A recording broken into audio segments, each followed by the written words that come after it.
right off the bat, corporations are not people and money is not speech. Since the misguided 2010 Citizens United Supreme Court ruling, dark money groups have funneled nearly $1 billion into our election system.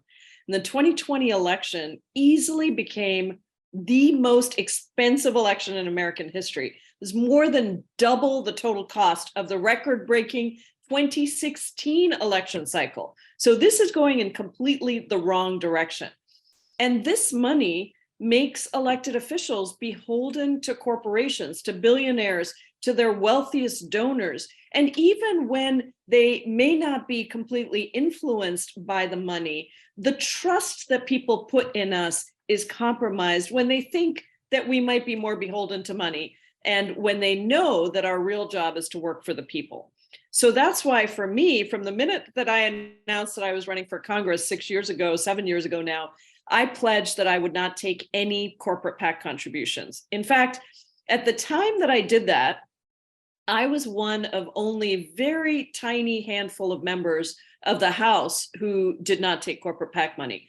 Today, I'm happy to say that we have over 70 members of Congress who don't take corporate PAC money. And our Congressional Progressive Caucus PAC, which I also now co-chair, does not take corporate PAC contributions. So we are making progress, but unfortunately, there is still way too much money in our elections and too much deference that's given to corporations as if they were people. When it comes to getting dark money out of politics, the American people actually agree with us. More than 75% of people say that there should be limits on the amount of money that individuals and organizations can spend on campaigns. And 90% of people say that it's important that donors don't have more influence than others in our political system. So keeping this money out of politics means reestablishing trust with voters and changing the system. And it really is a matter of racial and economic justice. We live in a country where the richest 1% of Americans own more than 30% of the nation's wealth.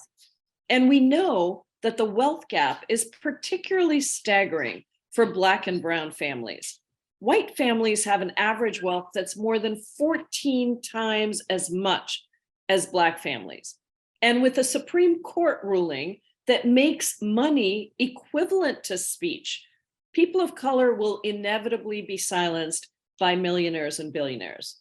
So the We the People Amendment, which I proudly plan to reintroduce in the 118th Congress, would finally return power to the people and corporate constitutional rights, reverse Citizens United, and ensure that our democracy really is of the people, by the people, and for the people, not corporations.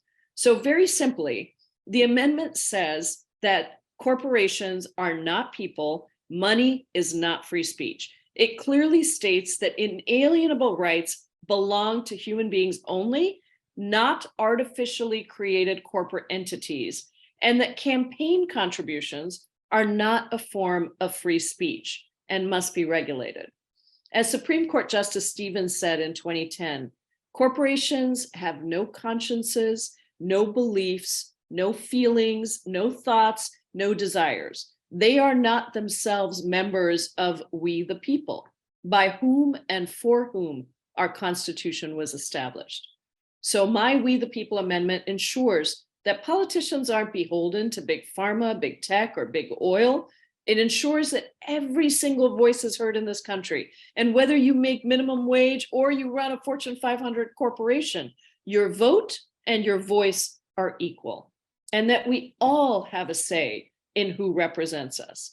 So thank you so much for your work.